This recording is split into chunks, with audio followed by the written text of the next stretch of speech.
Happy Sunday. Happy last day of this week and going into the next week. Today is September 10th, 2023. Tomorrow, in about an hour and a half, it is September 11th, which will be the 22nd anniversary of the attacks on September 11th.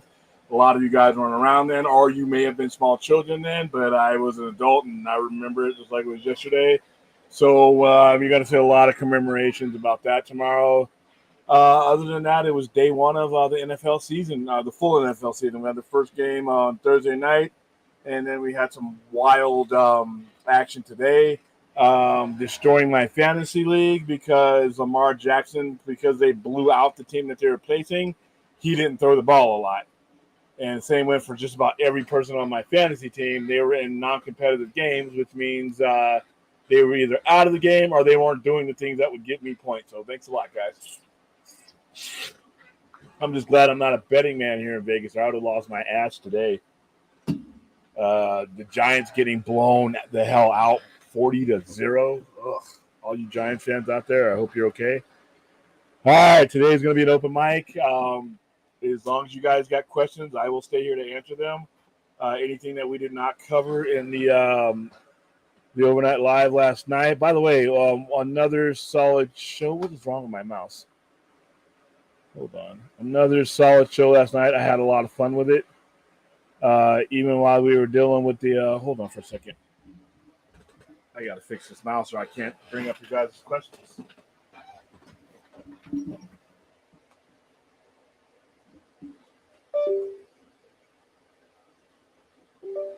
see if that works.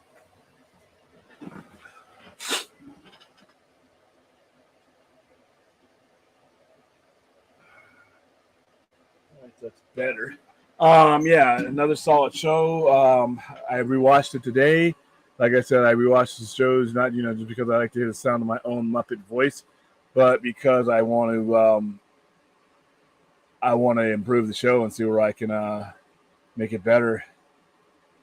And I finally went into the YouTube studio and looked at some of the comments. Some of your guys' comments are going into spam. So I'm having to go into different sections. So some of you may get responses from me that are like literally weeks ago because I didn't realize that's comments can be put into the spam department. We had some clowns leave comments that were just basically anti-Snyder, spamming me, things like that. And it wouldn't even let me bring those to the surface because some of them were using language that YouTube won't even allow. So I didn't even need to get a chance to respond to those. But listen, guys, if you have a comment, be productive, be constructive. I get tired of the old get over it cope stuff. Save that for your other fellow YouTubers that actually care about what you're saying when it comes to me telling me that Zack Snyder's moved on, Gal's all that stuff. You're speaking to somebody who's not buying what you're saying. And I'm open-minded and listen to just about everybody, but don't spam my account with garbage, with stuff that you're just basically looking for a fight. I mean, that's not what I'm here for. I'm not here to go to World War III, so I'm not going to go back with you. I am most likely going to, if it gets crazy and vulgar, I'm just going to delete the comment. I just don't have time for it, and it brings down the conversation. But most of you guys, when you leave your comments, you've been pretty respectful. You've been pretty cool, and I've been able to engage with you back and forth. So thank you for doing that. But there are, as we get larger and as we start getting, and the channel starts to get bigger, we're inevitably going to attract people who just are not here to have a conversation. They just want to pick a fight. There's a whole bunch of other YouTubers you can go to do that with. I'm here to have a conversation. So. All right, so let's go. Yeah, please like and subscribe. This is not on the simulcast today. I will do a simulcast tomorrow between us and Point Diction Lounge. Enosh will be back soon. I'll let him announce his plans once he's ready. But yeah, he's got some pretty fun stuff planned up, so be ready for that. Pinned to the top of the page is our donation tab, our tip tab from Streamlabs.elements. It's clean. It's pinned to the top of the page. Can't even talk today. And also, we got a couple more days. Wow, what the hell is wrong with this thing? There we go. We got a couple more days until September 13th. You guys have made up a lot of ground and trying to make me suffer and watching Howard the Duck. And if you still want to join, if you haven't joined, there you go. There's a link for that one. So let me get right to the chat because I have wasted a little bit of time. How you doing, Anthony? William, I was talking to a friend I told you about that just subscribed to your channel, and he said he started to listen to some of the albums you've been recommending. He's been enjoying them. That's cool. That's cool. I'm glad to hear that. That's the whole point of that whole operation. Tell him thank you for listening, and I hope he continues to enjoy the content of the show. How you doing, Vince? What's going on? And he's wondering what underrated albums Skinner, Zeppelin, Queen, Rush do you recommend?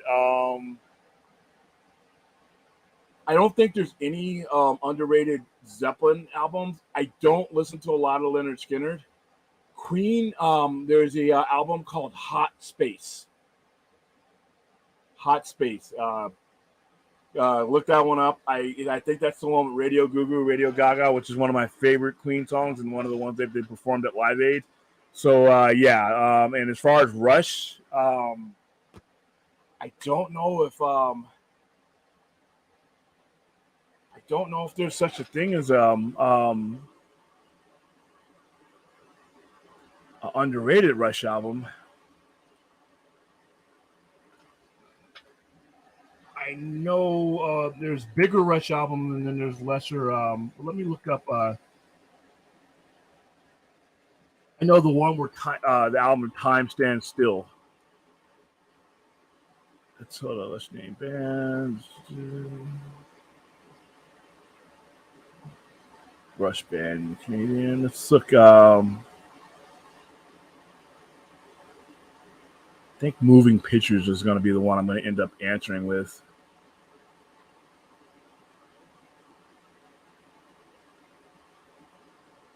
All right, so 1974 Rush, Fly By Night is Carol Still. 2020 Farewell to the Kings.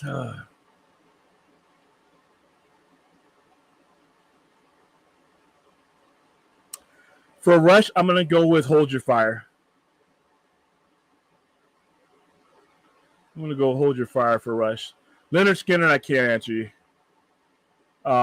Because I just don't. I mean, the only songs I know are Take the Money and Run.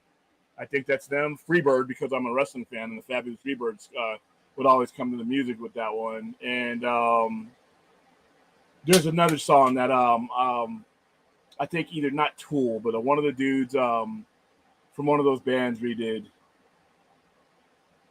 But that's about it. I'm not a big Skinner fan. I don't dislike them, but I just haven't heard a lot. Hey, so what was the issue with your mic, man? Because you couldn't. I know you were probably broadcasting from or miking from somewhere else you didn't know. How you doing, Spider-Man? How you doing, Ray? What's going on?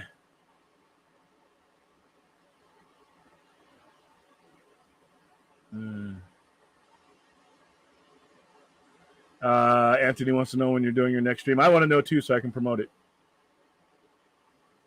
Yeah, we're going to Thursday. We're finally getting an Aquaman trailer. I wish, I think the movie has an uphill battle, but at the same time, I really wish they would have had this trailer out maybe a month ago. But I saw the teaser. Looks good. Like I said, I said on my Twitter page, my rare interaction on Twitter is I think I'm going to Blue Beetle this. And by Blue Beetle this, I'm going to wait for it to come on Max. Unless we are promoting it. If we are promoting it, obviously I'll be there. I'll be going through the motions. But I don't have the kind of excitement about this movie that I would had it been presented to me and how it was intended to be presented to me. And that's part of a larger storyline. And I know people are always saying, hey, well, just go see a great movie. You guys know how I feel about that. I'm in it for the universe. I'm in it for the universe. I'm not here for just one movie. I'm here for the universe. When I pay down my money for one of these movies, a collective one that you sold me as a collective universe, and Aquaman is every bit the collective universe, I'm here for that shared universe. All right.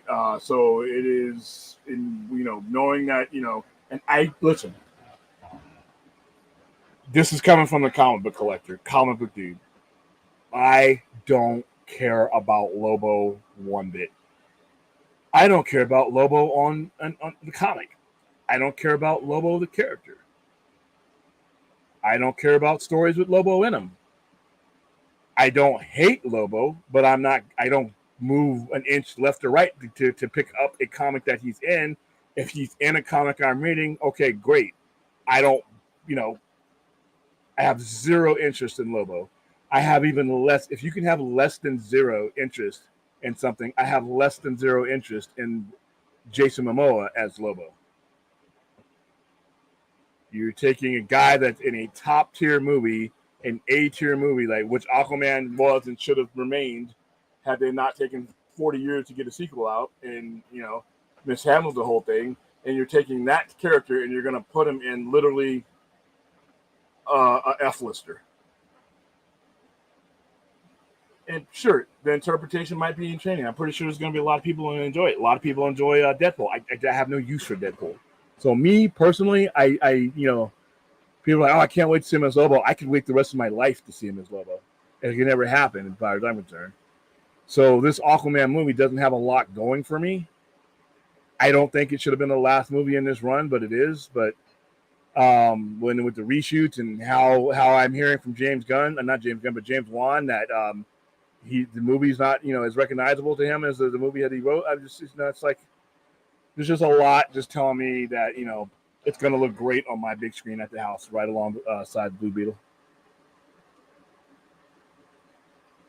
Anthony, I don't stream really anymore, to be honest, but I've been trying to motivate myself to do more videos lately. Here we go. How you doing, Daniel? Hey, what's up, Trainer? Sunday Squad. Yep, Sunday Squad. Got a little bit of energy left. Yeah, Glimmer Harvey. Lucifer had me hang out backstage, and he had me click noise cancellation and no more echo. Okay, cool. There you go.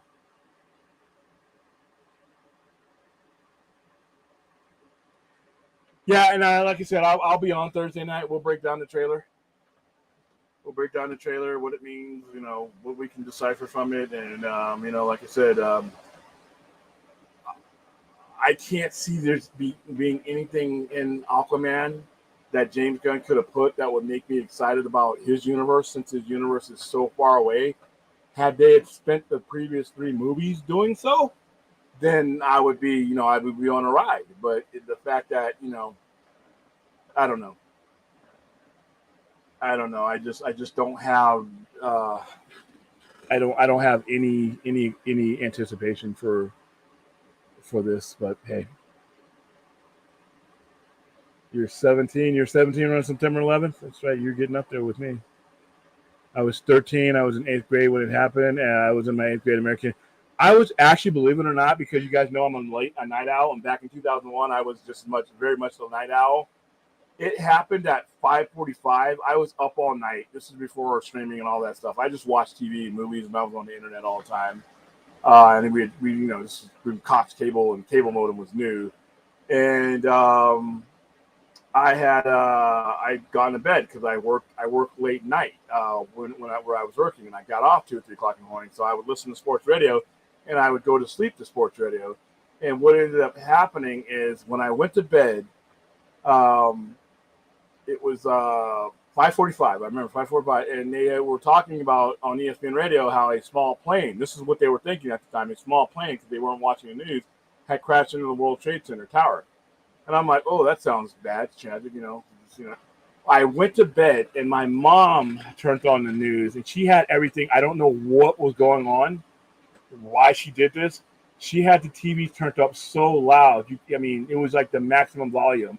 And I went down there because she's from that area. She's from the East Coast, New York, New Jersey area. And I went down. She had the TV up blaring, and I'm like watching this, and I'm watching the first tower, and then I'm like, okay, wow. And I was still groggy. I went back to sleep. By the time I woke up, the second tower had fallen. So yeah, it was something else, man. Really weird time. I have Justin Jefferson and Mahomes still leading my game. Yeah, I had Lamar. I had Lamar Jackson. Who did I have? I did just let's see. Let's look at my lousy lineup that I thought looked really good on draft day. All right, so I had And I still have players to play, but I don't think they're not gonna bring me back. All right, I'm losing. He has one player to play. He's projected to have my enemy is projected to have 89 points. I have 63 points, which is pretty crappy when you figure who I have. All right, Lamar Jackson got me 6 points because they blew out Houston 25-9, including a safety.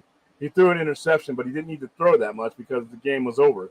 Derrick Henry, he did all right. I don't know why they didn't run him more, but they were ready for him. He didn't score. He's 62 yards, a touchdown.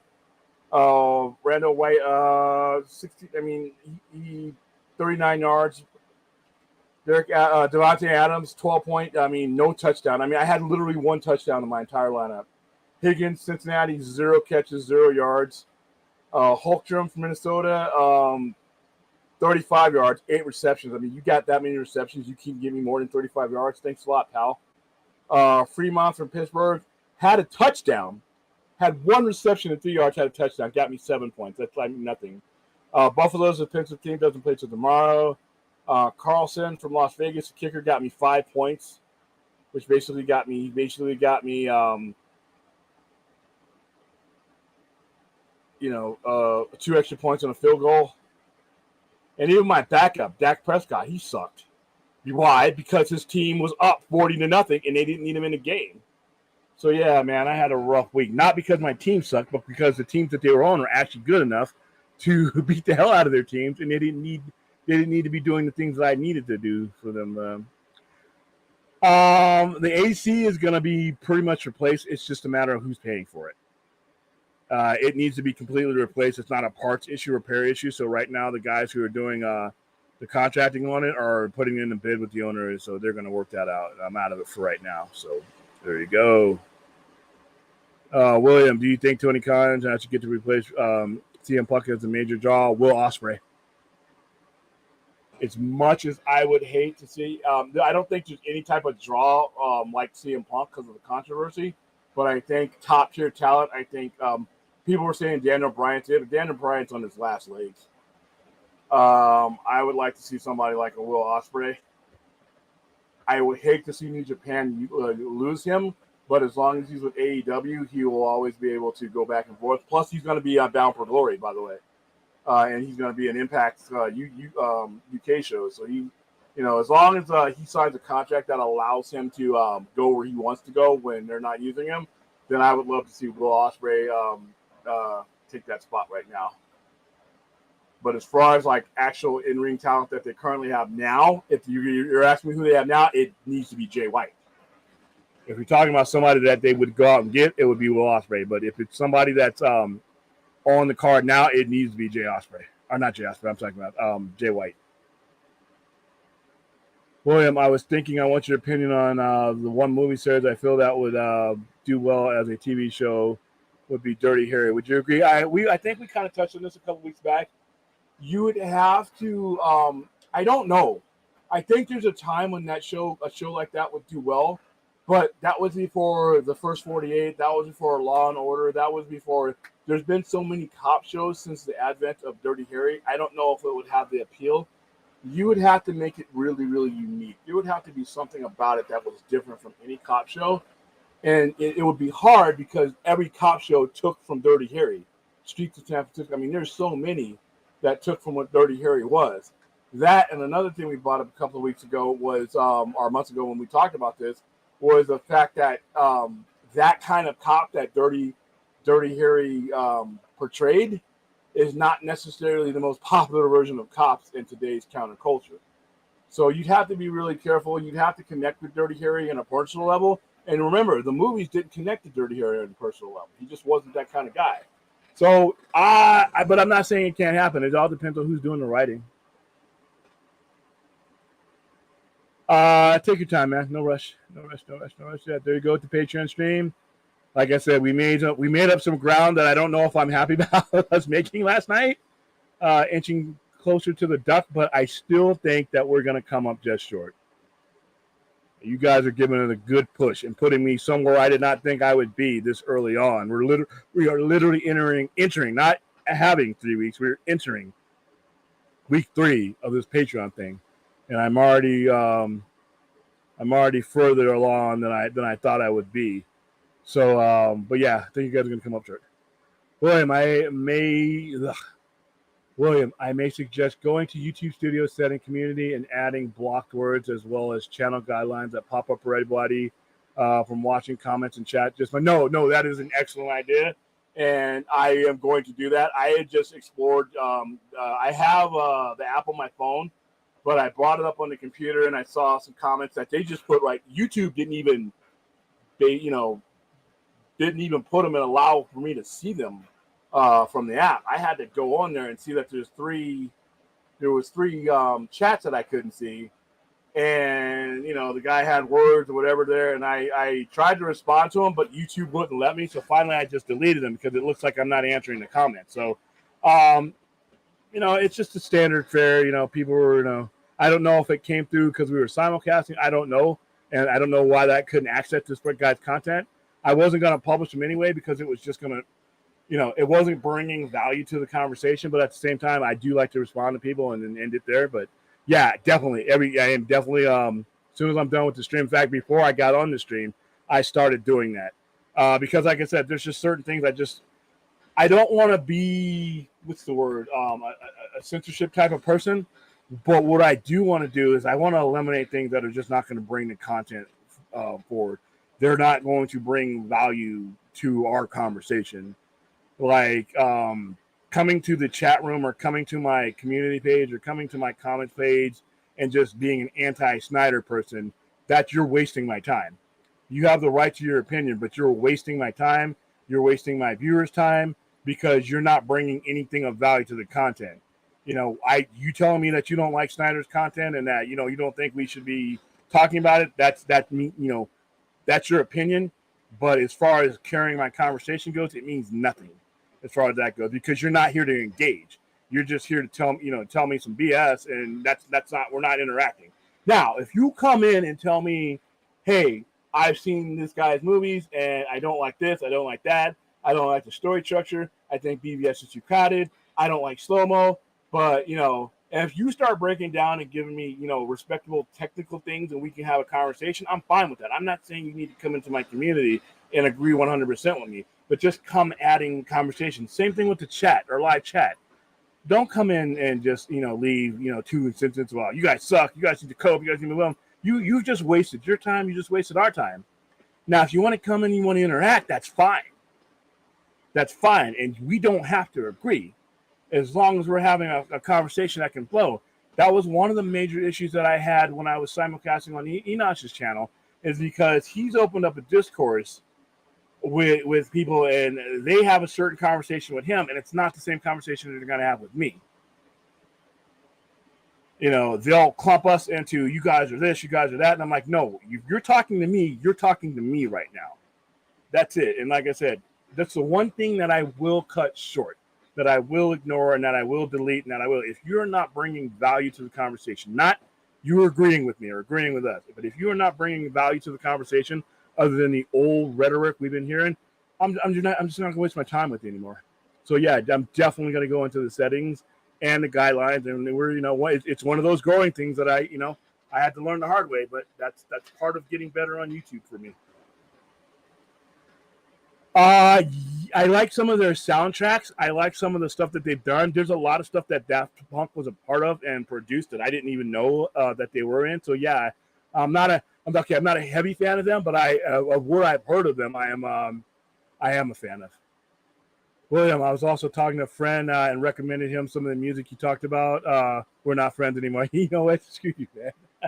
Hey, you know what? That guy that's not your friend anymore, tell him he's welcome. Jackass. All right, remember I told you the friend of mine who high school who was doing a documentary looking into the history of special forces from the ancient world and the modern world, and we're training. Yeah, I do remember that, Anthony. What a fourth. Corrupting the chat again. Thank you. How long do you think it'll take the studios to take the new releases straight to streaming and it just won't bother with the theaters anymore? I don't know. I think that what's going to end up happening is you're always going to have the no-brainers. the no-brainers that are gonna, or what they perceive to be no-brainers in the medium risk of. That's gonna always go there. Like a movie like Gun Maverick, or a movie like, even though this last Mission Impossible, because of circumstances, and movies like Mission Impossible are gonna do well. Like a Marvel movie, like a Spider-Man, next by, I mean, not latest crop of Marvel movies, but once they go on the rebound, the big ones, the temple movies, those are the ones that are going to go straight right into the theaters, and they're going to get their window. Now, depending on how well those movies do, will be an open-ended. Like for something like Barbie, even though they want to get that on the streaming, they want to get that on PVOD, they also want to keep the relationship going with the studios and have everybody make their money and cover their costs. If they can cover their production costs of these movies before they hit streaming, that increases the percentage that they get back on there. So I don't think it's going to be an entire thing where they just completely blow up the theater model. But there will be movies that will be, the avant-garde movies that are like, that are below medium risk movies that, a lot of times get released, limited release, or bomb, or things like that. That will go to streaming, directly. And there will be a lot of things like that, and that'll justify those movies. Like, there's going to be a lot of independent content that you can't justify putting in a theater. You can't even justify the distribution costs for some of these indie movies. But with streaming, if they go straight to streaming, great. At least somebody sees them. And Netflix has done a good job with that. We're putting a lot of independent stuff on there so that you'll never see it in the theater, but you at least have some place to see that. That's good for somebody's career. But you're gonna have your movies like your Barbies, your Oppenheimers that are always gonna go into the theaters. And when Marvel makes their rebound, and your next Avenger movie, you're gonna always have those. But it's gonna be those movies that they can make a lot of money off of in the theaters, and then turn around and put them on demand. But I think with the compromise you're gonna see is them just cutting the windows down. Rather than blow up the theater model, I think you're just going to see what you're seeing now, 3 weeks, 4 weeks, and it's on PVOD.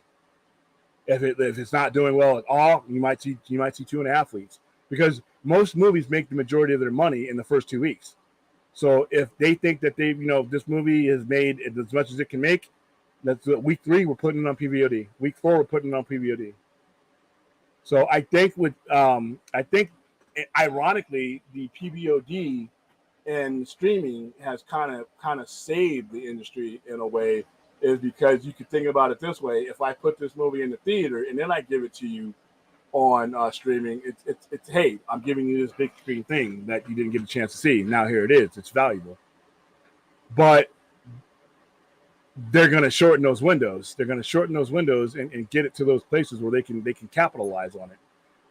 And as long as they can continue the frequency, so I would have rather them do that this summer than jam all these movies together and hurt each other at the box office. I would have rather them basically put their big movies out, get them on there for 2 to 3 weeks, unless it's making like serious cash. Get them on streaming, open up that screen, take that movie off the market so that it's not competing with another movie, and then do it that way instead of what they did, having all these movies just crammed together, and it just really hurt. And then they all ended up on streaming anyway. Tuesday's Koji.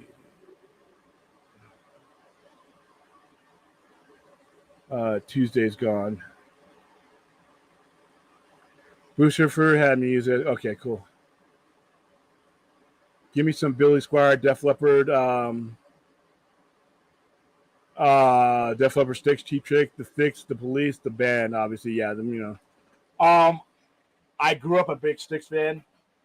Mr. Roboto. Oh my goodness, that video for that song. Def Leppard to me is one of my favorite bands of all time. Like I was telling you guys last night when we were doing the whole Pink Floyd thing, how the way certain bands present their music is how I see the rest of the world, how I see stories, how I see storytelling. Def Leppard's Pyromania literally is probably one of the major reasons why I'm in the industry that I am now. The way they write songs and make songs is the way I envisioned my imagination being, things like that. Photograph.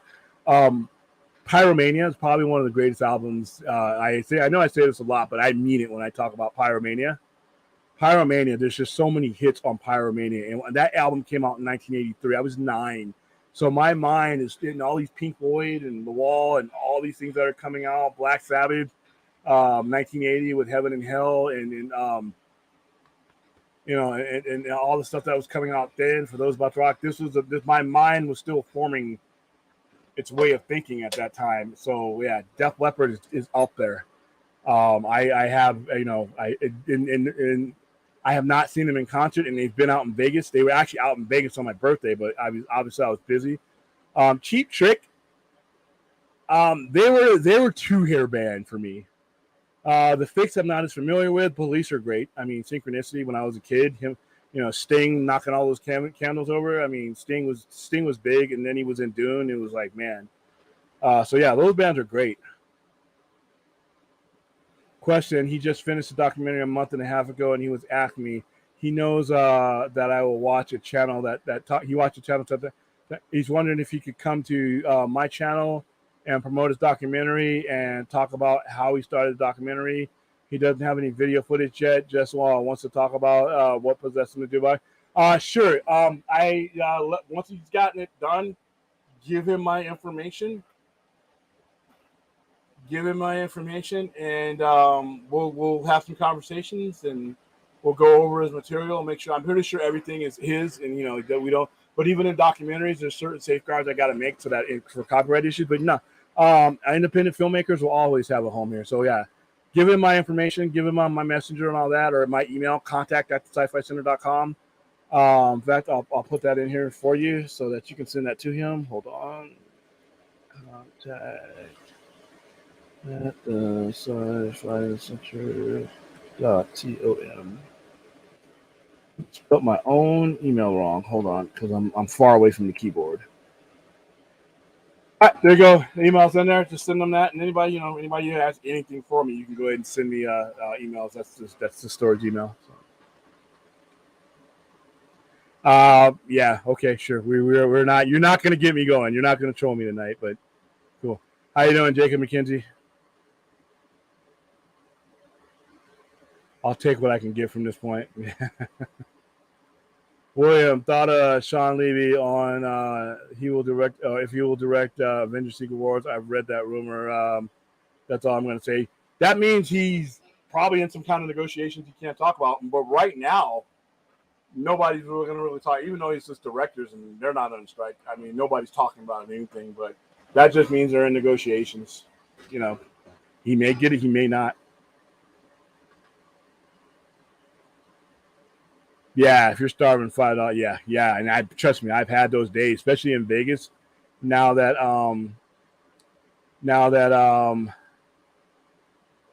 we're not 24 hours. Like, I mean, if you're on the strip, it's 24 hours, but as you get further away, hell, even the Walmarts aren't 24 hours anymore. Fatburger closes at 10, or I'd be munching on one of those right now. William thought an Equalizer 3 has to pass 107 million at the global box office, even within 10 days. Yeah, so they're going to make, and they did not. We promoted that movie, and all I got for Equalizer was posters. Posters were dirt cheap. So they said, so at 70 million, plus they didn't spend very million on it. So they're at 47 million in profit on that so far, as far as like what they did. I don't know if it's completely released everywhere yet. I don't know if is it getting a China release? Hold on.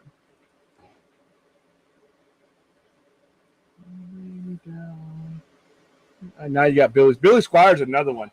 Billy Squire, if you ever want your kick-ass song by Billy Squire, go get Metropolis, the JoJo Moroder version, and a lot of these guys are on there. By the way, Patreons, I know I told you guys you're going to be the ones picking the movies for the most part. There's one movie that I really want to watch with you guys, Metropolis 1927. I've seen every version of Metropolis. We've even shown the hidden footage version here at the center. But the Giorgio Moroder version, where we added a soundtrack to it, is the greatest version to listen to, and we should watch that on one of our streams one of these days. All right, Equalizer 3.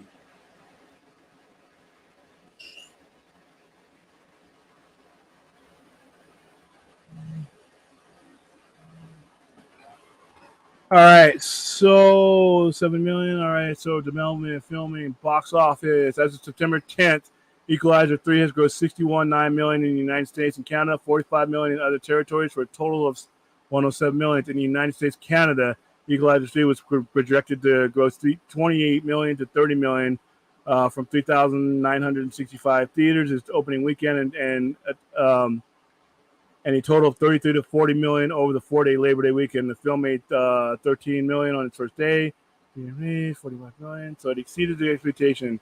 And the biggest territories outside of the United States and Canada were United Kingdom, France, United Kingdom with 5.9 million, France with 4.4, Germany, and Australia.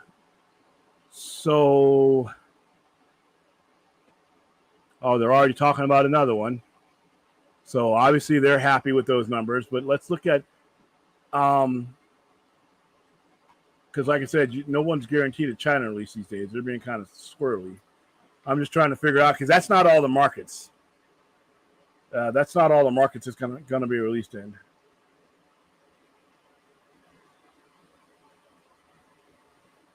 Okay, let's see. I don't know what's wrong with my mouse today. Box office.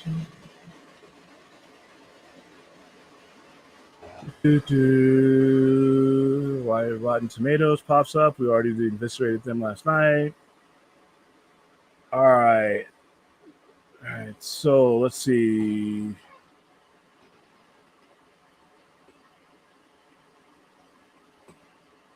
All right, Mondays. Let's see. Did it release in China? All right, so it doesn't have a China release, and it'll get released. I don't see why it wouldn't get released there. They like Denzel over there, but they've been kind of squirrely.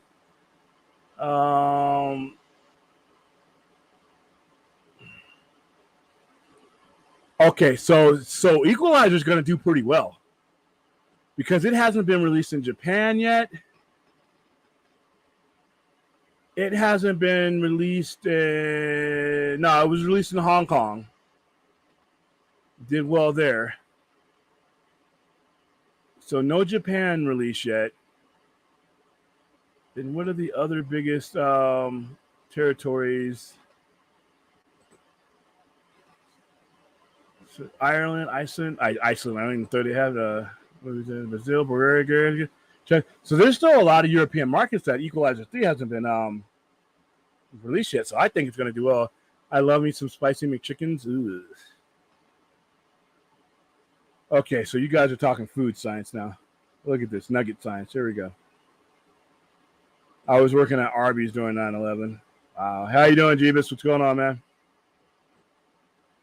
William, thought on Greta Gerwig's Barbie dethroned Star Wars The Last Jedi as the 12th highest grossing film of all time with the rest of cost boxes. That just, a lot of people didn't even like The Last Jedi. And it's people don't realize that all three of those movies made over $1 billion. Yep, consider if you can supporting me on the Patreon stream. The link's right there. I just put it in the chat. We're halfway to that damn duck. But like I said, even though we're at an amazing frequency, I still think we're going to fall a little bit short of it. Like I said, I'm only suffering through that for 20, not 19 and a half. No. If I got to sit through Howard the Duck,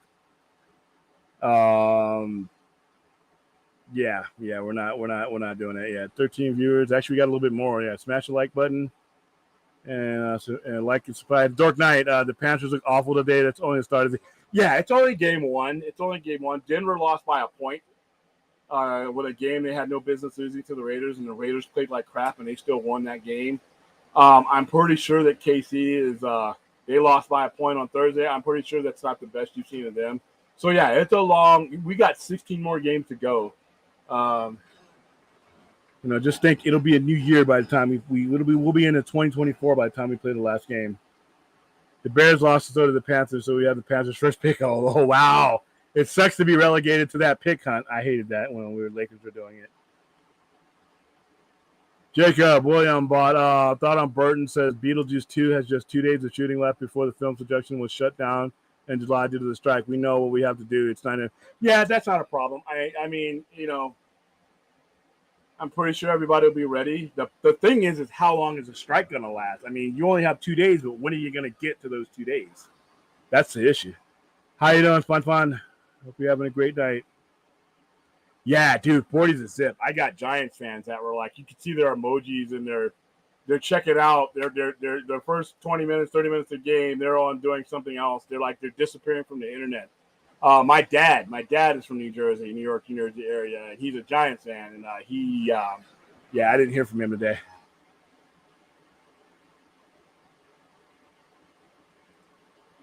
Yeah, yep, he was based on the Zodiac Killer. What was he called? He was called the Gemini Killer.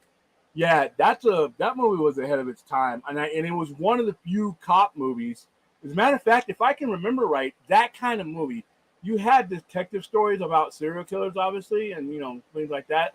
But it was one of the first kind of gritty street type of movies that involved the serial killer. And the Zodiac was still active while they made that movie too. This movie, Dirty Harry, came out in 1973, if I believe. And Zodiac was active up until then. He committed his last murders right around then that we know of.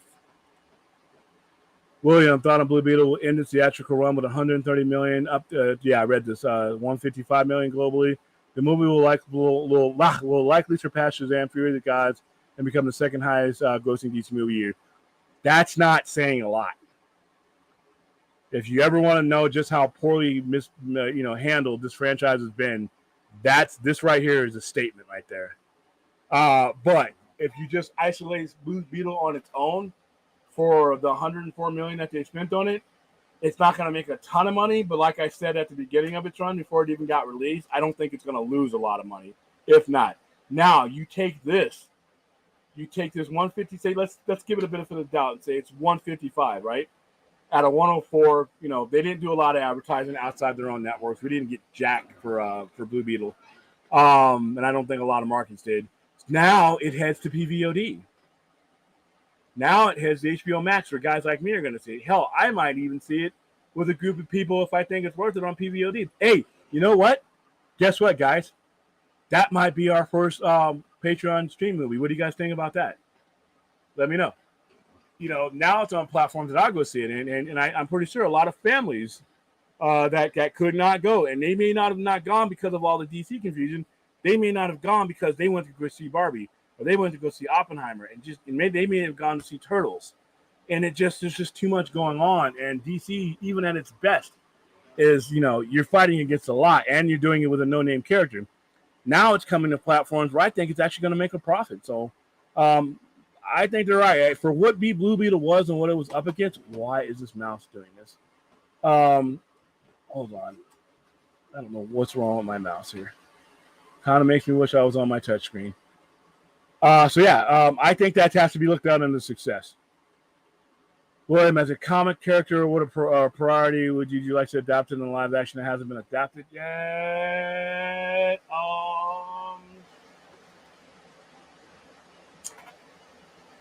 I think you asked me this before, and I didn't have an answer for you, so I guess it's fair enough that you asked me. It has not been adapted yet to live action. Kind of tough because all my favorite ones have been Legion of Superheroes. And I have my own plan. If I were running DC about Legion of Superheroes that I would have done, I would have launched Legion of Superheroes feature from the remnants of Zack Snyder's universe. That way, when you split up the universes, you could say that future was for an alternate universe. So when they did something in the current universe, it didn't affect them. Kind of like what the Time Trapper did after Crisis. So yeah, Legion of Superheroes. Make sure to check your IG messages, William. Yes, because that's my best way. Let me bring up my IG messages on the phone. I had my phone on mute because I don't like having. The only thing I have is my mail notification. So let's see. Vince.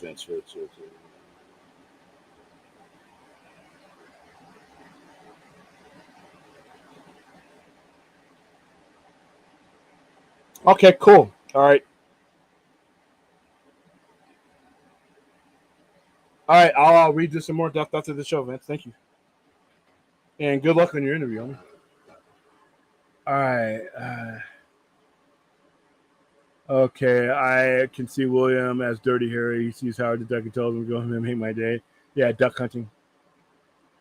William thought on Dennis Villeneuve and his team would spend weeks in the desert to prepare for Dune to make sure that they didn't repeat any location and had to correct sand grains. Yeah, I heard about that. Ooh. The Death Wish movies are brutal.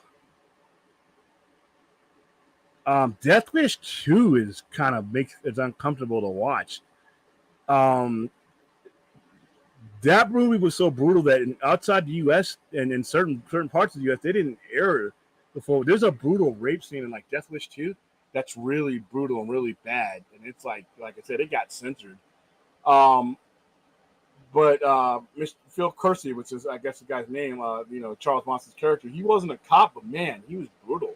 For the early '80s, the late '70s, early '80s, that Death Wish was more disturbing. Dirty Harry got kind of cliche after maybe the first two. After Enforcer, it was pretty much the same thing. Because the first one was I got kind of creative and ahead of its time because you're using the day's news and you're using a serial killer that was still out with Gemini versus Zodiac. But after a while, it just became standard. Find the bad guy, get in trouble with your boss, Dirty Harry, stay away from that case, Dirty Harry, and Dirty Harry disobeys the orders and shoots the guy, becomes a hero. Inspector Callahan saves the day. It was fun to watch at the time, but like I said, Death Wish was a little bit more. Now it got kind of crazy because how many times is this guy going to find himself in a situation where he's having to become the vigilante again? But the first two are like really, really disturbing movies to watch. Realistically, William, how long do you predict it will take before Congress gets involved and puts a federal mediator to deal? I'd say another 3 to 4 months because they really don't want to. That's a nuclear option. Once you step into this mud, you're in it. And but like I said, if you're in a district that is being hurt by this, you are sort of obligated to represent your constituents. It's and like I said, Congress can subpoena. Congress can bring them all on the table, and their justification is like, what do we need to make new federal antitrust laws that are federal across the board and not necessarily states? And where states have jurisdictions over, like California has different rules and then Atlanta has different rules. Do we need a federal guideline? Does Congress need to enact a federal law that in regards to how things go as far as that disclosures and all that? I'm thinking we might be quite a ways away because even though that's something they can do, I don't know if it's the murky depths that they want to get involved with yet. Hold on for a second. I gotta scoot my mic back on here. I'm having all kinds of just issues. I'm in a really cramped space tonight, so I'm like having to make adjustments because a lot of the stuff I moved into this area for the new studio is not complete yet. Like I have a table that's not put together yet that's going to have all my championship belts on it, and then behind me we'll have pop figures and lights and shit, so you guys are going to like that. But right now it's just a pain in the ass. All right, here we go, back at it. So yeah, I'd say 3 to 4 months, if at all. And I think what's going to happen is if Congress or anybody hints that they may get involved, you may have a situation where the producers are like, okay, let's give them a little bit, and you might see some movement there. Thought on the $285 million on that budget is great. When a new movie comes out, you should open up the channel for discussion with viewers for more interaction. Okay. Are you talking about putting people on air like we did the other day?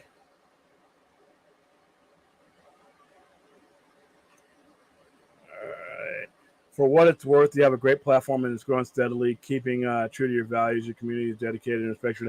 I hope so. Like I said, I had some interaction with a guy today, and it was old interaction. He had done this like almost a month ago, but I didn't see it because YouTube didn't even think I needed to see it. And when I read it, I'm like, okay, this is just,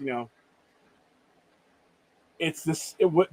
Like I said, it was comments that when we were just strictly focusing on Snyder Cut and things like that, and how reboots and all that, our conversation has evolved way beyond that. Even in the week since that person left it, and it's like you're just not adding, you know, you're just not adding anything to the conversation. I mean, like, if I wanted to go down that route, I would be putting people's thumbnails and people's faces on my thumbnails and going after them and doing, I would go after every person who says all the Snyder people need to move on. Why am I going to do that? Your opinion, once I've heard it, I apply it to how I'm going to interact, and it just doesn't mean anything to me. I respect your opinion on that, but what does it add to my day? I'm not going to listen to you. I don't have any right to tell you to move on from a genre. You don't have any right to tell me. That makes your opinion on the matter meaningless beyond a certain point. Now, if you want to discuss the merits of the dynamics of the situation, of why DC needs to move on, why the Snyderverse, whatever, not this, and dynamics and nuts and bolts, yeah. But if you're just giving me bullshit, you guys need to do this. James Gunn is happy. They're all moving on. Nobody fucking cares about your opinion about that anymore. Initially, yes, I gave you the time of day over hundreds of hours or whatever, or weeks and all this time, whether I was on Enosh's channel, whether I was on a Matt Max's channel, or whether I was on anybody's channel, or whether we were doing our own streams. I heard that from you. This far into the game, I don't care about your opinion on that matter. If that's all you have to give me.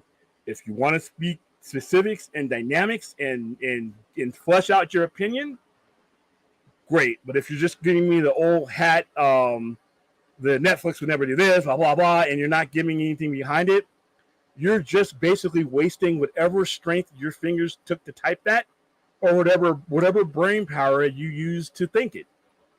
Because it's going nowhere with me. We're not having a conversation. And don't think that means that you can't come in and have a conversation contrary and bring these elements up. Just bring them up in a manner that is worth it. You just leaving, comments and just going on the attack, who cares, You could pick only one musical genre. Oh, this is Daniel, I'm gonna finish the question, but my head's already jumping to the answer. If you could pick any one musical genre from the 90s to listen to, what would it be? Tough one, I know. No, that is not tough. Alternative radio. Oops, not the normal sound. Oops, okay. I thought that was my Streamlabs thing going off. What is wrong with this mouse today? Alternative. And I not only is it alternative, I'm going to go with post-grunge alternative. From 1993 to 1998, in my years on this planet, are the best 5 years of music for me. 1993 to 1998 are the best 5 years in music, because what those 5 years represent. Now you have the grunge era, right? And you had Pearl Jam, you had Soundgarden, you had Smashing Pumpkins, who were post grunge, sort of grunge, alternative. You had all those groups that came out with albums in 1991, 1992, Stone Temple Pilots, all these groups, right? Their second albums were better. And not only did you have them bringing over the grunge, you had bands that were influenced by them that took it to a different level, like Bush. Bush was heavily influenced by Nirvana, but they weren't exactly a copy. They were power chord. You had Weezer breaking through in the mid-90s. You had the Smashing Pumpkins, who had other albums in the early 90s, but it was the album after Siamese Dream was their big breakthrough album. And then they came out with Melancholy and Infinite Sadness, which is a double release, which might be the top 5 90s album for me, or 90s release for me. You had Bush and 16 Stone. You had Soundgarden released Super Unknown, which was better than anything that they ever did. And you had the radio stations at the time were right on it. We had a radio station in here called 103.5 The Edge, which is a New York alternative. I listened to that religiously to the point where I always called in. They would put me on. They would put me on the air.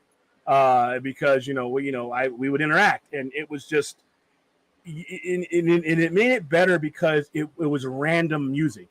You weren't just putting things on your Pandora or whatever app you were. You weren't just excluding music and saying I wanted this music. You turned on that radio and you had a whole bunch of things that just went everywhere. Even Nine Inch Nails. Nine Inch Nails had stuff that carried over into that section. So yeah, the mid '90s, specifically 1993 to 1998, we could really, how we do album covers and stuff when we go after we go out a specific album. We could literally, like I said, next week if I wanted to, we could literally take 1993 to 1998, and there might not be enough time on the stream for me to tell you just how important I think that era was. So yeah, easy one for me, easy one. Alternative, and specifically the era of 1993 to 1998. Where's Missy? We need more serial killer talk. If we start talking, and I think she senses it and she'll wake up. Question is, Stella okay? Not. She's fine. Her and they just took a break from being on stream a lot because we were streaming a lot, and they just took a break from being mods and stuff like that. They were still around. I don't know. I guess she's in self-employed. Yeah. They just, like I said, when they were on, they just were helping me get going, But like I said, there's just a lot to do, and they got their own things going on too. Fade has his own channel, but he still pops in every now and then. How you doing, Anthony Beltre? Question: what is your favorite Showa or Godzilla movie? Heiser or Godzilla from the Millennium? Ooh, I don't have any from the Millennium. I don't have any from the Millennium era. I'm sorry. Damn, dude. I'd be honest with you. I'm not the kind of Godzilla fan who can break down in these eras, to be honest with you, because the way I watched them, I wasn't, I mean, for me, Godzilla, the Toho era of the 50s are still some of my favorite ones. Gojira.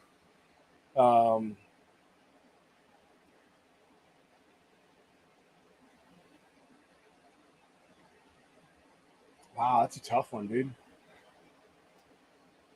To me, like I said, I don't have them categorized. I know a lot of kaiju fans are just going to be like wanting to set me on fire, but I just watched the Godzilla movies as they came out. I know the Millennium era was the stuff that like Godzilla 2000. I didn't like those. Godzilla 1984. I guess what I mean. I'm a bigger fan. I don't know this is going to rub a lot of people on. I'm a bigger fan of the MonsterVerse Godzilla than I am of any other era. Now this new one, -1, might change that a little bit, but right now the Godzilla 2004. I mean, other than the human interaction, I those are my favorite Godzilla movies. So I hope I answered your question, but like I said, I don't have them in my head in those categories. Sorry, man, I feel dumb now. William, what's your opinion on Oppenheimer has now earned more money at the box office than Mission Impossible, Dead Reckoning Part 1, and The Flash combined?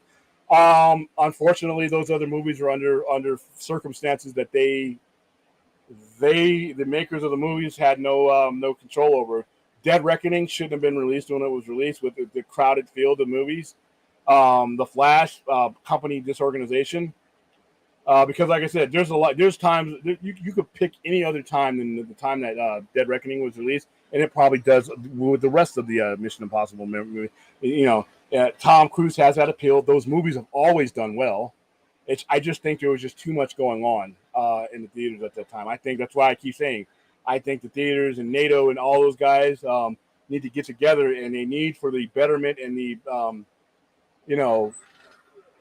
for the benefit of each other, not do what they did this summer. As far as Oppenheimer, like I said, I loved Oppenheimer, and this is coming from a guy who just doesn't have as much regard for Christopher Nolan as a lot of you guys do. I loved Oppenheimer.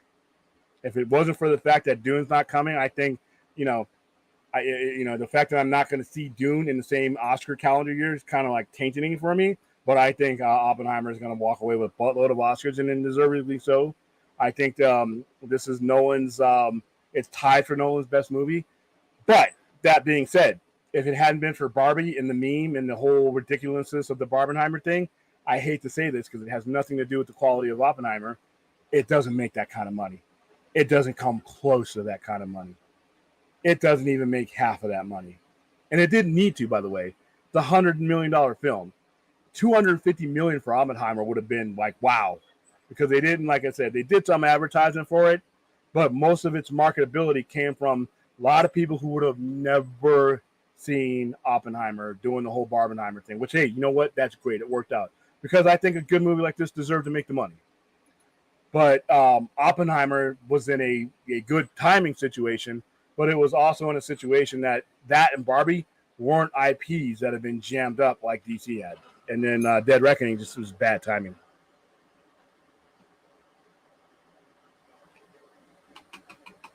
What is wrong with this mouse? Hold on. I'm having major issues here with this mouse. All right, what are you talking about here? Come on, show. There we go. William. Oops, no. What's Fourth had something?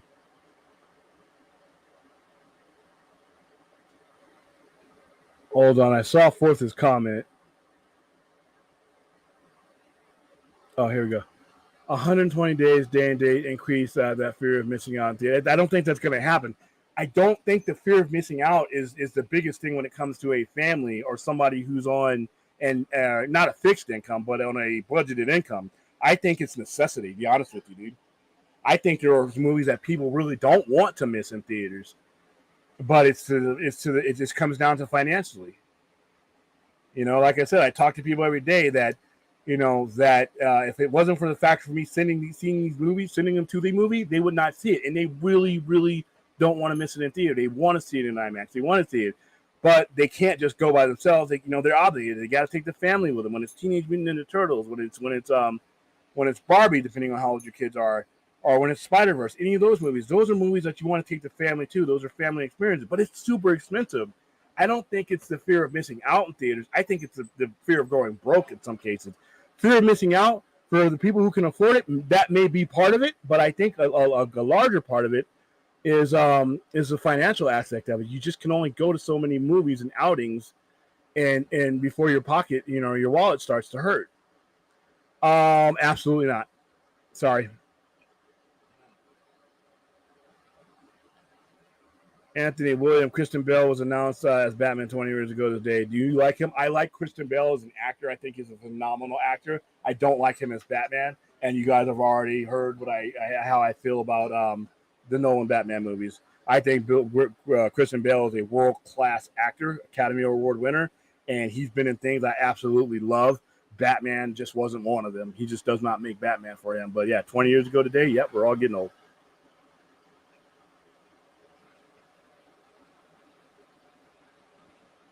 Yeah. How long before Congress? Oh, yeah. Yeah, I think I answered this before. I think 3 to 4 months. But once again, I'll answer it again. But I just don't. I think once they even hint that they're going in that direction, that's when you'll see the producers and the studios start to move in a different direction. William, Anthony Belcher? What is your opinion on Christopher Nolan say when I see in Christian is the ultimate embodiment of Bruce Wayne? He's exactly the balance of darkness and light that we were looking for.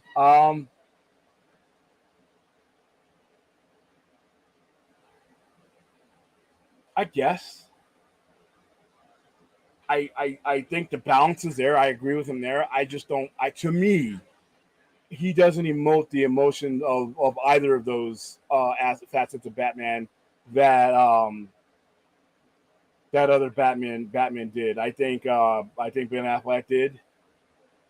I don't think Robert Pattinson has, but I don't think his character calls for that yet.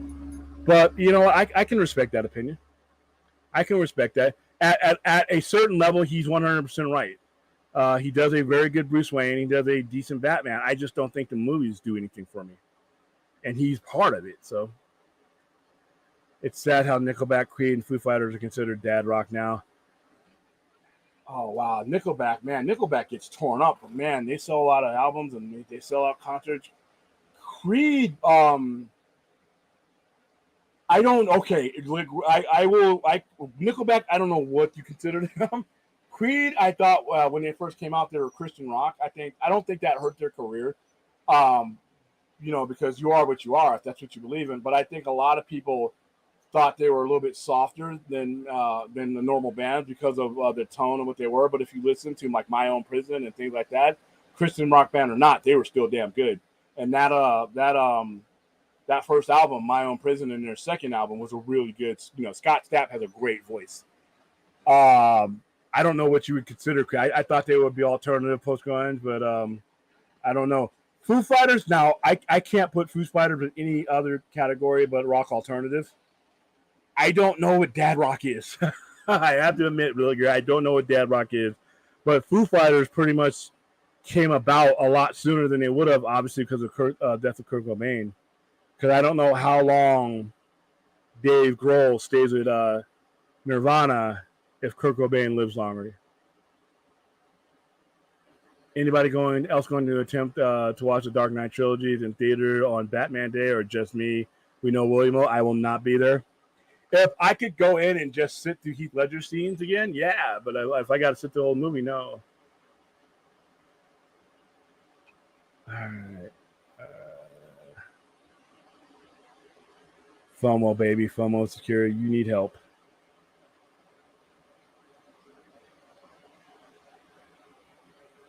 Okay. The troll alarm is on. Yeah, and that version of Metropolis is the only version I recommend to people. How you doing, Azteca? Yeah, and that version's the original version. There's a version I showed back in 2010 when they first found the Nazis. What happened is an interesting story. When the Nazis were fleeing Germany, they were fleecing all the art community. In fact, when they were actually occupying Germany and France, all that, they sent a lot of art outside the country to South America, Argentina, and Brazil. They just stole it. And then Fritz Lang, I believe, had fled. He had fled Nazi Germany, and he left a lot of his masters and works there. He could not get to them. Those ended up being stolen, and they ended up in where a lot of Nazis ended up, which is in South America. 80 years later, they were found. And then about 13 years ago, we were the only people in Nevada to screen the uncut version of Metropolis with the added footage that had been lost. We were the only. Now, keep in mind, there's a college here. There's a community college here. There's a couple of community colleges here in the state. There are University of Reno, University of Nevada, Las Vegas. They both have art, and they both have film schools. I was the only person to screen that version of Metropolis here, but I still refer Giorgio Moroder. So, Cabinet of Dr. Caligari and Nosferatu. Golem, two of those three movies, Cabinet of Dr. Caligari and Nosferatu, I've actually done with a heavy metal score. I actually have a DVD with the score as we were playing it. We've done Nosferatu for the 100th anniversary. We did it. We brought in a pianist, and he provided a musical score to Nosferatu. And I also created a project called Iron Vampire that gave a heavy metal riff to Nosferatu, and I did the same for the Cabinet of Dr. Caligari.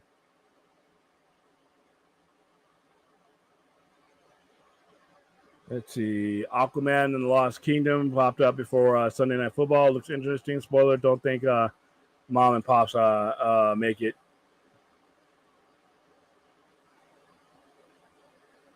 All right. Yeah, hit smash the like button. Do what she says and all those. Like I said, Gray, I'm getting you a shirt with all these things that don't come across on the thing. I think it's hilarious.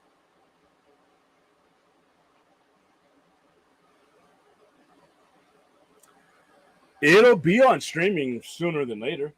I tell you what, it'll be on streaming faster than Equalizer 2 what would have been, and Equalizer 1 would have been. After I'm looking at it, they're probably got a streaming date for Equalizer 2 already. Or Equalizer 3 already.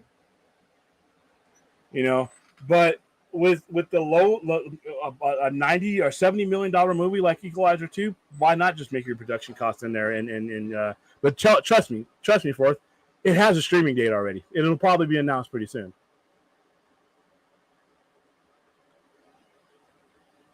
Well, once again, for every movie that's like this, there's so many movies out there, and there's only so many screens, and you're talking about the summertime, but you're also talking about a movie with a proven history. The first two Equalizers did bonkers. So, but you know what? It may come to that in certain cases. There are some movies Not every movie has Denzel Washington in it. Now, what if the Equalizer had fourth in it?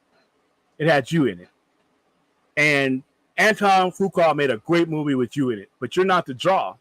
But he made a great movie. Now, you have the decision of never getting distribution because no one knows you 4 through 1,000 in if there's no draw, or if I get it on streaming and then people get to see your movie, it creates a cult following, and then when it's time for 4th 1,000 Equalizer 2, I know I got a following now because I track the numbers. But like I said, there are movies that are just not going to have those advantages. And even with this advantage, Barbie, and before streaming, Barbie would stay on the screens forever. They already got a streaming date for Barbie.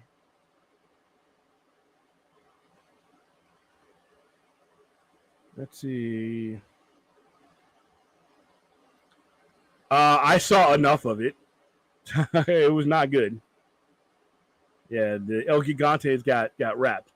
So apparently there's a lot of talks about James Gunn and WBD that are dedicated for a Superman legacy to make his July 2020 25 release date, unless the strike goes past June 24. Otherwise, it's 2025. You know what? More power to him. I don't see how it's going to happen.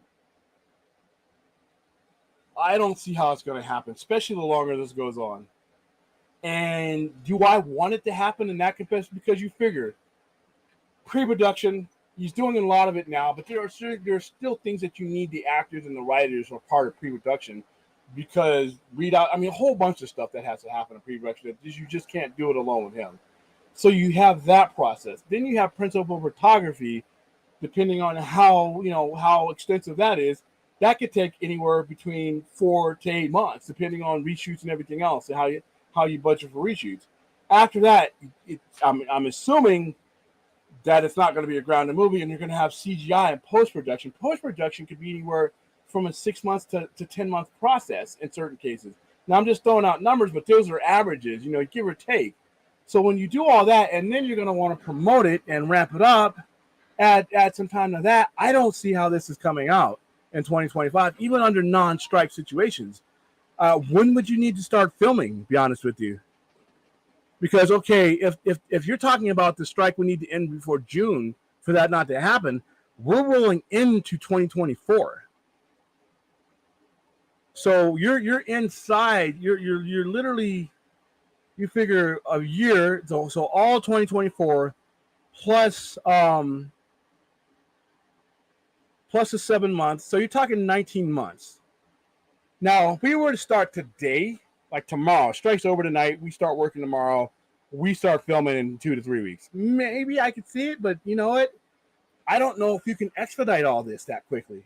I could be wrong, but that's a lot. And like I said, the clock, you're moving the goalpost simple because with each day the strike occurs, and we don't get resolution, you're pushing that along.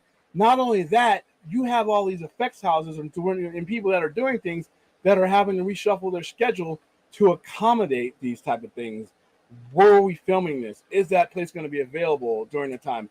Are certain people who are part of other things that were going to be moved around, are they going to be available? Are there bigger projects that some of these guys have that they're contractually bound with once there's a collective bargaining agreement that might push what they're doing with? There's a lot, man. I just think there's a lot. But hey, if they can get it off, they can get it off. But I don't know who's saying this. I think they believe that this is true, but I just ran off a bunch of things that could make that not true. But like I said, I could be totally wrong. Yes, we do, because the cartoon was amazing. Cartoon on Liquid Television. If you guys haven't got a chance, I think they're all on YouTube now, or they might be on MTV.com. The Max was phenomenal. It was groundbreaking at a time. And Sam Keith, to be honest with you, Sam Keith's time on Sandman, in my opinion, heavily influenced what he did with the Max. You can almost feel it. Isn't Daffy Duck DC's Howard the Duck? Daffy shows up in a comic with the Joker. Yeah. The point being, William, I think you and Forth actually have the same strategy as building up CBM characters on Max before launching them in theaters. I thought you said on Patreon. I don't know if that's Forth. I think Forth wants everything to be in the theaters. He doesn't believe in the universes, but I'll let Forth clarify that in the chat. What I think should happen is, okay, we have HBO Max and we have a situation where we need to rebuild the brand, where we really need to regain the trust, because right now people are not. They've been, you put your fans through a lot, and your general audience doesn't have any reason to look away from things that are going well in other companies to look towards you. I say you take the time, you invest the money, you don't cheapen it, you don't go pick and save. You take some of these characters and these IPs and you Game of Thrones it. You make your IPs and the characters and the actors and the stories that are attached to them household names, just like Tyrion Lannister is, just like Cersei is, just like the Mother of Dragons. I got people who've only watched like 10 minutes of Game of Thrones. They know about dragons. They know about the Targaryens. They know about all that stuff. They know the tone. They know what Game of Thrones is. They know what House of the Dragon is. They come up to me quoting saying, Jon Snow, you know nothing, and they don't know. They know even less. But that's a brand name that Game of Thrones has become. And I think you spend that time building them up, not only because you're keeping it away from the boneheaded YouTube community that will destroy it before it gets to you, but you're keeping it away from the boneheaded things that are Rotten Tomatoes and Cinema Scores and all these outlets that literally just shit on everything before it gets to you, the consumer. You're going straight, you're putting it straight from the creator to right into the veins of the consumer. So whenever, and the reason why these things, critics and stuff like that have an effect on them, though, because like I said before, a lot of people will use them as a gauge on what to invest that money into, that movie theater into. If you're at home and you've already paid your monthly whatever for the streaming service, that risk is over with.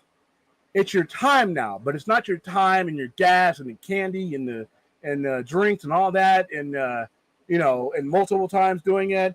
That risk is gone. It's just you, the content creator, and the TV, the computer, and all that. That bypasses the bullshit. Now, what it also does is if you put it on HBO Max, and I'm calling it HBO Max, and you do it in series, you now give more people time to connect with that character. That character grows on them now. So by the time you get to year 2 or 3 of this, by the time it's time to graduate those group of characters up to the big screen, they have made a connection in the same way Jon Snow has, the same way Tyrion Lannister has, the same way Cersei Lannister has, the same way Dany Targaryen has, the same way the dragons have, the same way Omar from The Wire. I know people who don't even watch The Wire. They know who Omar is. The same way Tony Soprano has become a cultural icon. Now you graduate these things into the movie theaters, and as you move those group of IPs in there, you're backfilling. You're constantly rotating things into HBO Max, and it's kind of like a farm system. So you constantly have a pipeline of things, but by the time it gets to your big screen, you know and love these characters. You understand these characters, and you're ready. You're ready to take that next step. And another thing it does is it alleviates the mistakes that the previous regime, and then to some extent the current regime has done, is you've shown the audience when you've had them in front of you on a weekly basis that you can start something, that you can progress something, and you can move things on to another level. That is something that they have not seen in DC, and they're not seeing it now. All they're seeing is there's a lot of time being wasted, and there's something new, and there's a lot of chaos and confusion. You put this content on HBO Max, you let it grow. You let your audience grow with your characters. If you look at some of the characters in the first season of Game of Thrones, and not even go the entire 8 seasons, let's go from one season to the next. Those characters evolve, and as somebody who watches all these HBO shows, my thinking of these characters evolve with them. Same reason, I'm going to give you another example with Star Trek Picard. For those of you who watched that with us, how many thought that what's the captain's name? Liam. Hold on, I'm having a brain fart because it's late at night.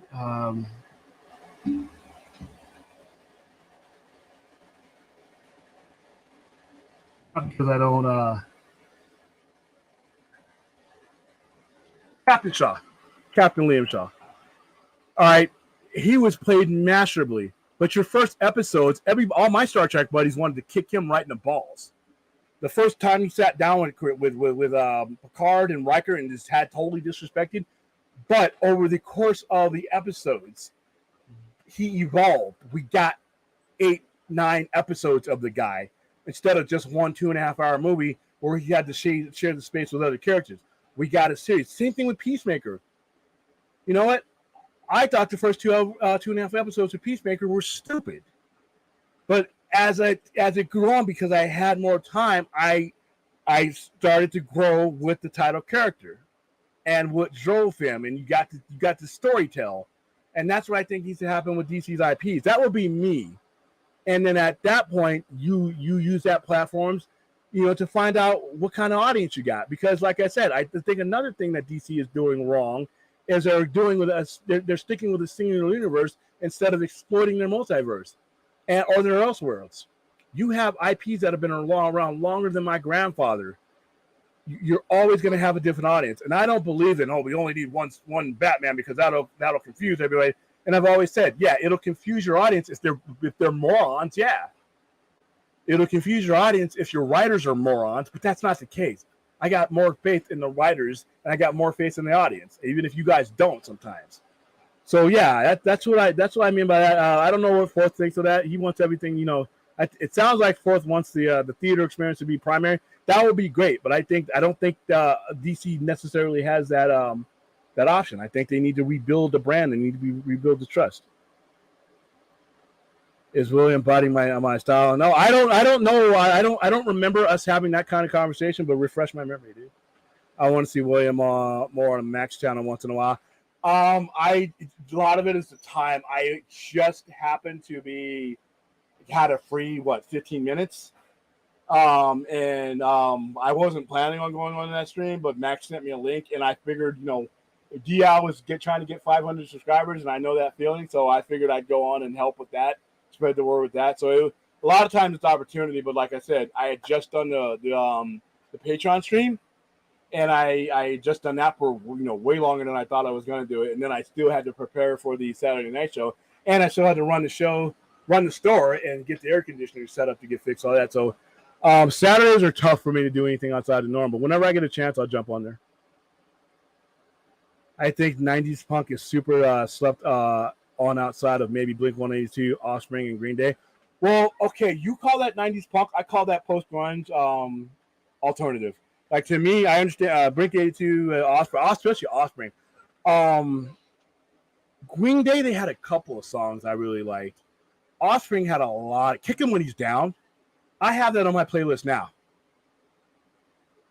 I have that. When I hear that song, I run to that song. When I run my miles, I run to Kick Him When He's Down. There's another song, Far Away, that I love from them, but Kick Him When He's Down, I'm ready to just beat somebody's ass. The way the cadence that song is. So Offspring, I consider Offspring alternative. And all these groups that you're bringing up, that we're all on the alternative network that I listen to. So yeah, I guess, but whatever, we're at that era. We're talking about the same era. I love that era. Industrial music of that, Skinny Puppy rules. Skinny Puppy, for me, I didn't get too much into industrial, other than alternative stuff that would get blended in. But obviously, Nine Inch Nails was just like was king for me at that time. I know there was much more to it. Did you ever go to Club X in San Bernardino, William, hosted by 103.9? Yes, I did years ago. If we're talking about the same place, when I visited San Bernardino, I was already in Vegas by that time, but I did visit it. And yeah, I think it was owned by the same 103.9. I believe was owned by the same people who ended up owning 107.5 here in Vegas. Yes, I did. I do remember that. 13 viewers, 8 likes. You can do better. Yeah, guys, give me more than 8 likes. Woohoo! As I'm learning this whole YouTube thing, the likes are helping the algorithms and doing stuff like that. So a lot of this stuff, Vince is bringing me aboard on, and because like I said, I am relatively. Let me look on here. I am relatively. Got to turn my sound off. Did I like myself? Okay, there we go. I am relatively. Hold on. I am relatively new, so yeah, we got 9 likes in there. So yeah, hit the like and subscribe if you can. I guess that helps a lot. So let's continue to do it. All right, let's go to the next question. Early 2000s to late 2000s musically for me, it was about independent music, aka underground, heavy metal, punk rock, hardcore. A lot of that stuff there is still sustainable today.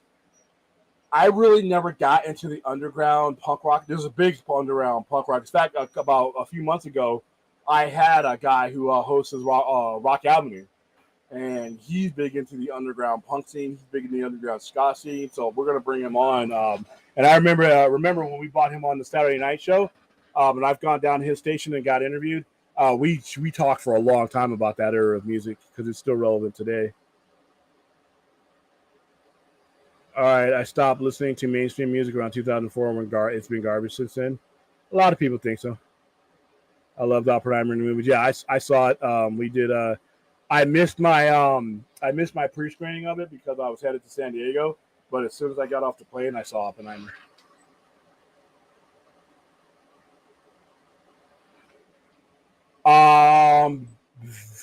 Okay.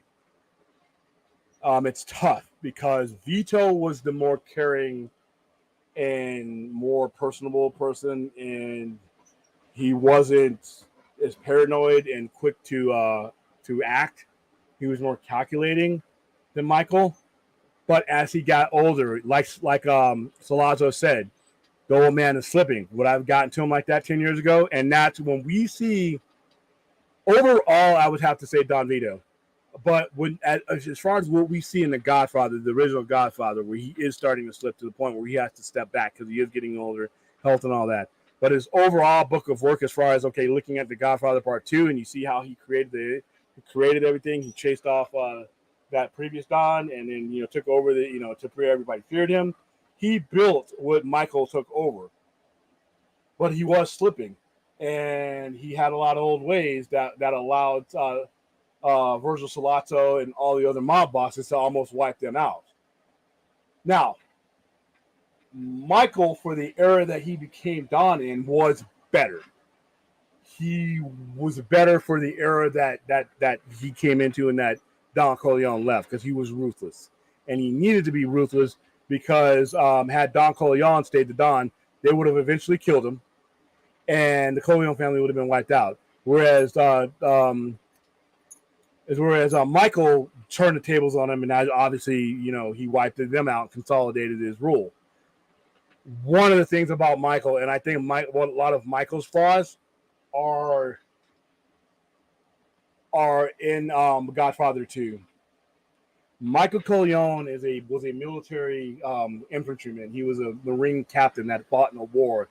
And the way you think of that is you eliminate the enemy. You eliminate all threats. You do not let the threats go. You eliminate them no matter where they're at. Total annihilation. That's the way Michael Corleone. Remember, he grew up in the mob, but he wasn't part of the family until later in life, until he had to kill Sollozzo and he had to kill the cop McCluskey. He was never meant to join the mob. So a lot of his organizational structure comes from the military. Unfortunately, the mob, even though it is a ruthless business, it's still a people business.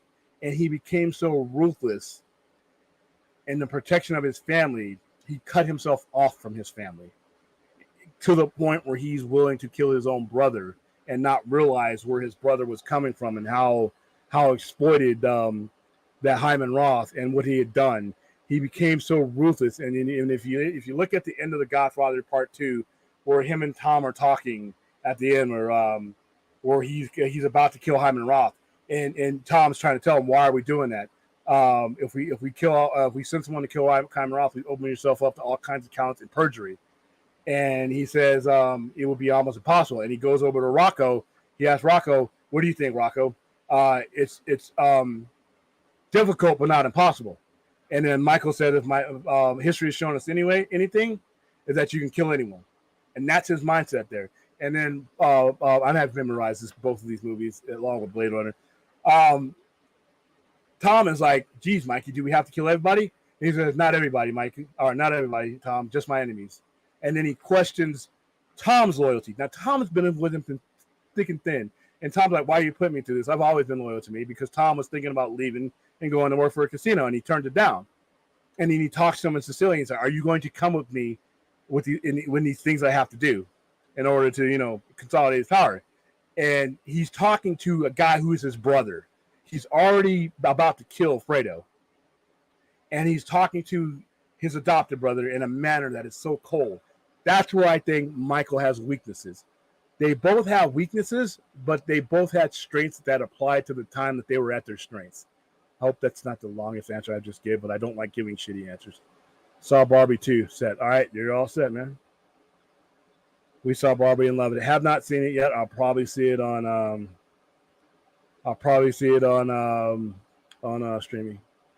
People can't afford to go out and see all these movies. Hey, Aaron, how you doing?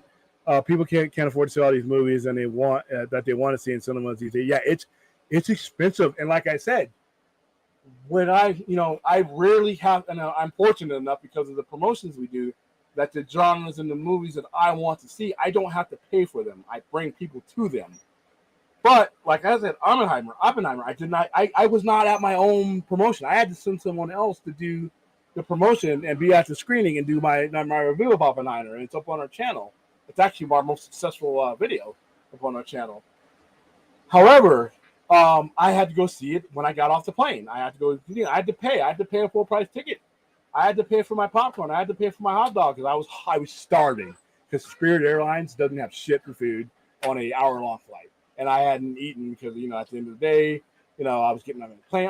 So I was starving. So I broke open the wallet. Me and Clint, we went. He bought stuff and soda. I mean, we bought the whole thing, and it was a lot of money, and I was ready for it. And it's just me and another person. Could you imagine if you had a kid, the wife, the mistress, multiple kids? It's just impossible sometimes, man. Without Ledger, Nolan's Batman movies are forgettable. I have to agree, and I think people are going to throw a lot of tomatoes at us about this, but I'm there. I'm there.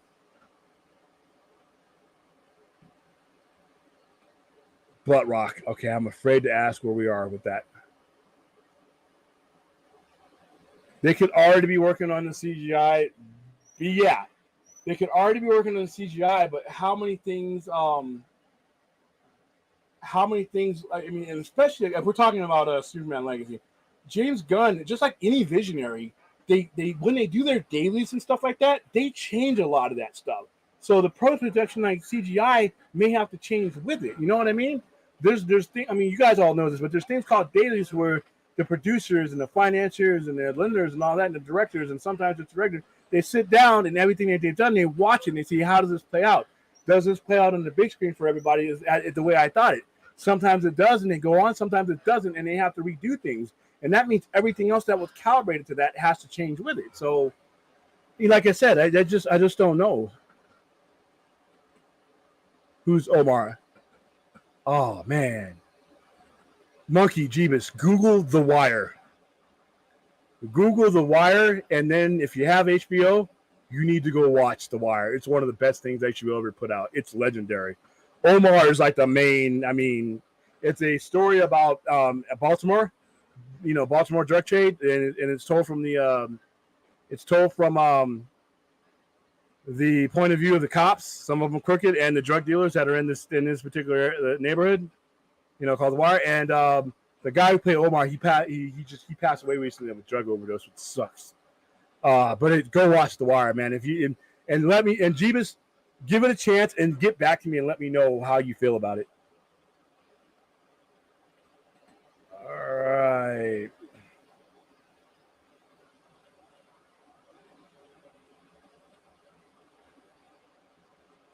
No, we are talking about The Wire. How are you doing, Chappie? Shaw. Yeah, I couldn't. I don't know why I couldn't remember Shaw. But like I said, I wanted to choke Shaw in episode. First time I see him. But once you started, learning more about him, and you had time, you learned to love him a little bit, and that's what I mean by having these IPs on places where you have time to develop the characters, and then you put them on. Like I said, there's no way anybody will ever convince me that if Game of Thrones put out a movie that it would not make a crap ton of money. More money than it would be if you just put it out there without the years of development. We need duck support on Patreon. If we get enough duck Patreon support, Howard the Duck will be shown. Once you give support to ducks, where are we at? We're a lot further than we are supposed to be at this point in my Patreon career. All right, so we haven't had a new Patreon since last night. We had a few of them last night. Like I said, going into week 3, we're entering week 3. Not even entering week 3. We're entering week 3, and we're halfway to that goal. A lot further along than I ever expected to be. I thought this was going to take forever to get to what we even have now. But if you want to join, here's a link. I'll put it in the chat. There you go. And there's 2 tiers. There's the Frappuccino tier, Frap chair. That's basically helping out, basic coffee, gas money, things like that. And then there's a movie club tier, and that gets you. Let me read you what that gets you since I had it pulled up. All right, so let's see. Cheers. Like I said, that Patreon stream was way more successful than I thought it was going to be. Hold on. Oops, I got to get you guys stickers too. All right, so manage. All right, so the moviegoer tier gets you entry into a weekly raffle, and I got to have that raffle this coming Wednesday. It will get you into the movie club that basically is to the point where like Blue Beetle, you know, there's things like we're gonna do a movie club where we can watch anything from the silent movie era all the way to a brand new movie that could be just coming out on streaming. I got digital passes and stuff we're gonna have on that one. So I can't find the description right now because I got too many screens up. But yeah. So join the Patreon. It's either 2 tiers, $5 tiers for the FAP Fund or $20 for the movie club tier. Isn't there a punk rock museum? Yes, it is. They in fact, I need to get them on our air because they gave us a bunch of free passes to give away for anybody who's down there. So I don't know if those are digital, but yeah, if you're ever down in Vegas, we have a punk rock museum and we also have a mob museum. So I mean, I've been trying to get her. Yeah, Rhea was here when she visited me. She was down there. Yeah, I haven't been yet, but I will. How bad is the backslash? Oh, it's pretty bad from what I'm seeing. Yeah, this is one of the ones. I know they were trying to support their friend, but this is one of those ones that they should have probably sat out given the circumstances, and there was no win here. From what I can see, and they had to come out with an apology. Yeah, it's pretty bad. Roth would never have stopped to go after Michael. He was still playing possum after being. Yeah, remember he said he'd been dying of that same heart attack for the last 20 years. He was still playing possum after being denied passage to every country he tried to escape, so he'd be able to bribe someone somewhere from this island. Yeah, and Michael understood that. Michael understood. The same way as Sollozzo. That's why he had to kill Virgil Sollozzo in Colombia, because he said he knew it. Killing Pops, killing Vito was the key.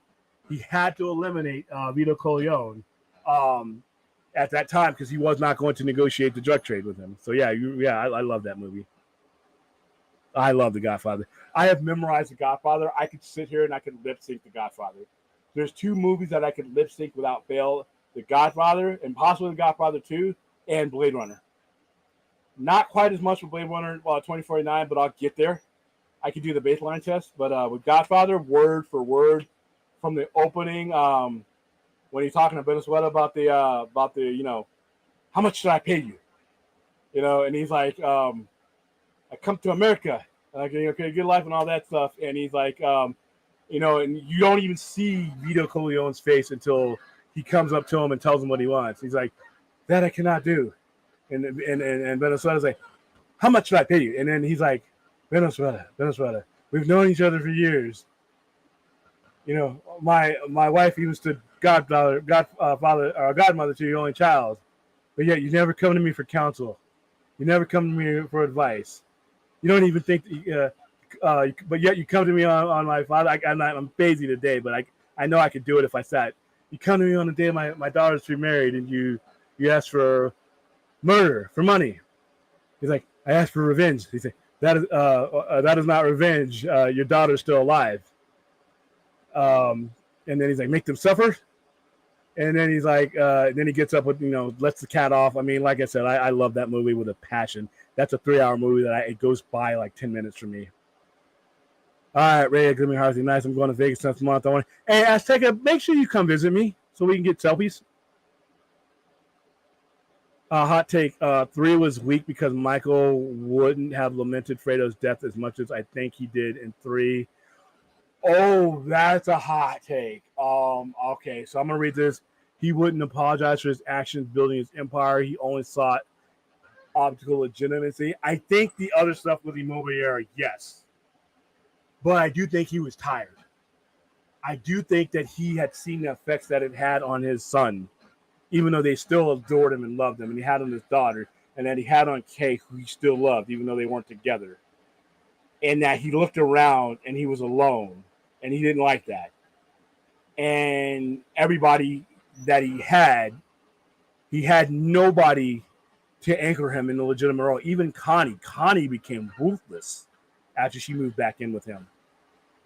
Remember, he said, she's like, now they'll fear you. He's like, maybe they should fear you because she was ruthless. She was the one who brought Vincent up. I do think that he would harbor the type of guilt. He killed his brother. And the way he says it in Godfather 3, when he breaks down, he's in that confessional. I ordered the death of my brother. I ordered the death of my mother's son. And when he puts it that way, it's more than just his brother. Remember when he said in Godfather 2, I don't want anything to happen to him while his mother's alive. He knew he was wrong. And he looked to his mother in Godfather 2 for guidance about family, how important is family. And how she says, as long as what you're doing is to protect your family, then all bets are off. And then he kills his family. And he's had, Godfather 2 is in 1959. So he's had 19 years to dwell on that as he pulls further away from the mob life. Because remember, he's moved out of, he's left Vegas, he's back in New York, but he's out of the mob. He gave Joey Zaza, played great by Joe Montana, as taking over the mob. The commission's giving it to him. He's out. And now he's out. He's not enveloped in that life. He has to reflect on that. And like I said, he killed his brother. Can you imagine being so mad that what if you killed? I would be, even if it was an accident. There are people I know that have killed a sibling or a relative by accident, and they've never gotten over the guilt. Could you imagine planning the death of your brother and then coming down from that rage and having to deal with that? So I think old Michael, and I think you're partially right here, Ray. I think the Michael of maybe 5 to 6 years afterwards justified himself, but I think the older Michael that we saw in Godfather 3 was feeling it. He was feeling it. Yeah, and you're visiting when it's not hot, so come on out, man. Hi, William, explain to me what possessed movie chains like Cinemark and Regal to put about 3 or 4 movie trailers and 3 trying to drive the business. They're all trying to come back and survive after COVID. They want you to go out of one movie and come into the other, but I think they kind of backfired with it when you're to the point where, like, even AMC, you got Nicole Kidman advertising the theater while you're sitting in the theater. I don't need the advertisement anymore. Michael also didn't try hard enough to raise Anthony and his image. He let his kids have a somewhat normal flip of life, but maybe he wanted to give them what it was taken from them. Yeah, because remember, he never wanted to become part of the family. He only did it because he thought it was the only way to protect his father and the rest of the family. Remember, the moment he kills McCluskey and Salato, that's the moment he's all the way in. And even Vito, remember when Vito wakes up out of his coma and they tell him it was Michael that killed Salato and McCluskey? That look of just regret, and then when he's talking to him in the yard, where he's saying, "I always thought, I didn't care what people thought about how I made my living." He still spoke of Italian about the marionettes, on strings, and that's where the Godfather symbol comes from, But I always had hopes for you. I mean, I knew Santino, I love Santino. He's a great son, not a good Don, but a great son. Fredo, and he gave everybody knows Fredo was weak and stupid, but he always had the highest hopes for Michael. He always thought of President Corleone, Senator Corleone, and he always regretted to his death Michael being part of that, even though he knew it was what had to be done. So I think Michael, in the time between Godfather 2 and Godfather 3, I think Michael starts to regret all that stuff. And at the end of Godfather 3, obviously he regrets it because this lifestyle ultimately cost him his daughter's life. Yeah, dude, I can, how I can switch gears into any subject. And Godfather is one of the greatest movies ever made. One of the greatest movies ever made. It's definitely the greatest non-science fiction movie ever made. I don't quite put Godfather above Blade Runner for me and Blade Runner 2049. I know a lot of people are going to try to crucify me for that, but it's up there. Godfather is one of the greatest movies ever made because they did a study recently that interviewed 10,000 people who went to movies and asked them why they stopped going to movie theaters because of the amount of commercials and trailers. That may be part of it. I'm sorry, money is probably going to be the paramount issue. Those old man naps are helpful, man. I probably watched The Wire after I finished bringing up Sopranos and rewatched Sopranos. Haven't decided yet. I said The Wire's a great show because they couldn't stay through the whole movie. That might be a problem too. But a lot of people I know I'm getting a half hour. I just go ahead and I know I'm getting a half hour of trailers. Realistically, if I'm showing up, I know that's what I'm getting. There's just no way around that. So to me, that's baked into the cake. Some people don't like them, but you get there early, go get your snacks and stuff because those lines are long. Like the theater I go to, the lines are always long. You got to snake through those, and then by the time the trailer's over, go to your person, and then you relieve them so they can get their stuff. They can go to the bathroom. You just got to. I think you just got to get to the point where you manage the time. But I think money is the bigger issue. All right. Yay, Patreon streams. Like I said, we may do Blue Beetle here pretty soon if you guys want to. Rhea, when you come next week, remind me. I have them for you. Remind me. How you doing, Jumper? You were right about WB lying, hiding profits. Bonnie Aarons, the actress that plays the nun, is still. Yeah. You know what? We never brought this up. Thank you for bringing this up, Jumper. Because me and Brad talked about this offline. We were going to bring this up as a part of that.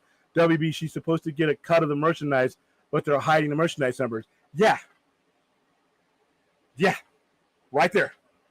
That's why when me and Brad are always saying that when they release numbers, and I'm telling Brad, they're never releasing his numbers. They're giving up so much. It's like poker. They're giving up the biggest negotiating hand that they have by giving up these numbers. Now, they're going to get pushed to the brink of giving up those numbers, but that's when they're going to start making concessions to the unions and stuff. And it'll be everything but those numbers, but they're going to keep those close to the death. Like I said, you got a bigger chance of finding where they put Hoppa than finding out the real numbers. Now, they'll give you the bullshit numbers. They'll give you the Samba numbers. They'll give you the earnings report numbers. And like I said, no, they're not lying on their earnings report, but they're not telling you everything that you need to know to form the kind of opinion that would change the trajectory of a project. Because here's the thing. I can say that I lost money. I lost $300 million this year in my overall organization. But that doesn't mean that there's something in there that's not a success. That's not driving numbers proportionate to what we put into it. I could say a streamer, and HBO Max actually did well. I could say a streamer is hurting. Oh, we're hurting. We can't afford to do this. We got to go back to the theaters because we're clipping coupons and lying through their faces. They can, our earnings report. And here's the thing about earnings reports. They can say that, a streamer can say, subscriptions are down. We spent this much on this and this much on content and we lost this much.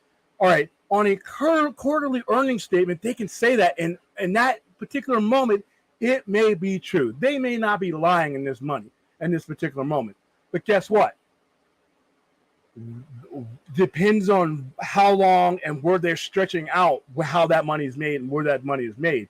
I can spend money on one quarter and reap the benefits in the other and split that upon. If I can, in an entire 9 months span or year-long span over the quarters, I can go ahead and spend money here, play the shell game, show my losses in one quarter, show incremental gain in one quarter, and then that last quarter I can reap the whirlwind with all kinds of things that are stemming from this thing I spent a lot of money on. So immediately after I drop the cash, yeah, I'm hurting. I can't pay that actress. I just lost this. But on my quarterly earnings, I can say that. But that actor or actress is still due that money. Just because I'm not making it instantly right now, still doesn't mean that the Nun isn't making money over the course of different platforms. And that's what they're doing. They're hiding the money and they're splitting it up, and they're telling you they're hiding their losses. They're padding their losses, or they're padding their gains. And since we don't know the numbers, they can tell us that just throw anything out there. Wonder Woman 84. We know the numbers sucked on that one, but then they never tried. But they could have told us, come out the next day, Wonder Woman 84 with great numbers, and here's how this is and all that. And then they, because we didn't have any way to rate that. They could say Bugs Bunny Comes to Vegas is the greatest thing since Swiss bread. If their jobs are on the line for greenlighting something that risky, they can come out and say, hey, this is great for us. It boosted our subscription, and they can move around the numbers to tell you anything they want to. But if it's something they don't like Zack Snyder's Justice League, they can say, cul-de-sac, nobody watched it. It was just mediocre. And since we don't have the numbers either way, if somebody were to come to me and tell me Zack Snyder's Justice League was a bomb or whatever, I know that's not true. I don't have any numbers to refute them. If somebody were to come after me after I say, I think Zack Snyder's Justice League was a success, well, they could poke holes in that too. We don't have the numbers. So it's not just a thing about, about how much they're making when it benefits something I like. They're lying both ways. So yeah, the Nun thing, and like I said, this right here, and this is no small factor because she won't be the last one. And now her lawsuit is going alongside the strike. So if the strike in Congress doesn't get involved, eventually this Nun lawsuit will get some traction. Because remember, Scarlett Johansson had to do the same thing when they put hers on Disney Plus. And trust me when I tell you, they put that movie on Disney Plus, and we had every intention on not paying her the money she was owed, because they figure it's on a different platform. We can hide that money and pad our losses. And they had to settle before they put the numbers out for what Black Widow really did. Remember, they had to settle with her. It didn't get to a judge. It didn't get to a jury, but the lawsuit alone was enough. So yeah, her situation and Scarlett Johansson, it's pretty cheesy, man. You pretty much was shocked at all when the stuff came out about Rotten. No, not at all. I don't have the regard for Rotten Tomatoes and how critics' opinions and certain user opinions are applied to my movie-going experience. I actually think in some cases they've ruined the movie-going experience. But so nothing would surprise me about that. William, I've heard people use the term review Godfather. When they review it, he says it assists upon itself. I've heard that somewhere, and I don't know what that means. I'm sorry. I don't. Vito took 5 shots to the back and got back up ready for his venge. This is not an old age after the olive oil, and this is an old, yeah. Remember what Salasso said? He took 5 bullets and he's still alive. Well, that's bad news for him and bad news for you if you don't get this deal done. I love that movie. Chappie, I never understood at the time why people made such a big deal about Rotten Tomatoes. I don't either. And especially coming from the view of the BBSs and everything else. Just people destroyed that music. And like I said, a critic score, I don't care. You need to understand that a critic is going to a movie for criteria that may not mean anything to me. Your homie score is more important to me than a critic score. Your ride or die partner that goes to you to see all these movies. I got one guy named John Balladez, my army buddy. We go to these movies. We discuss this movie.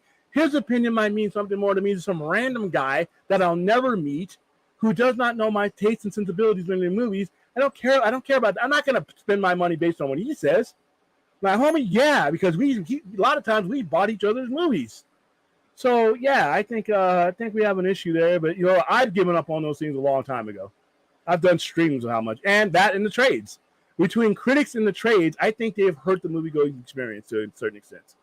I think Mama Corleone and Michael were referring to different families. Michael was talking about his mom family, and Mama was talking about the blood family. His focus was on the empire. And okay, I'm going to slightly disagree with you. I know what you're talking about because semantics. They're using family, and I think it's the family, the blood family. You know why? Because the mob family. Remember, he joined the mafia as an extension to protect his blood family.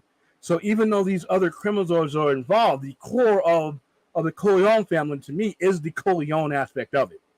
And when I think he was talking to his mother in Godfather 2 before she passes away, I really think that he is talking about his family. Now, in the abstract, he's talking about his legacy and everything else, his kids and all that. And you may be right.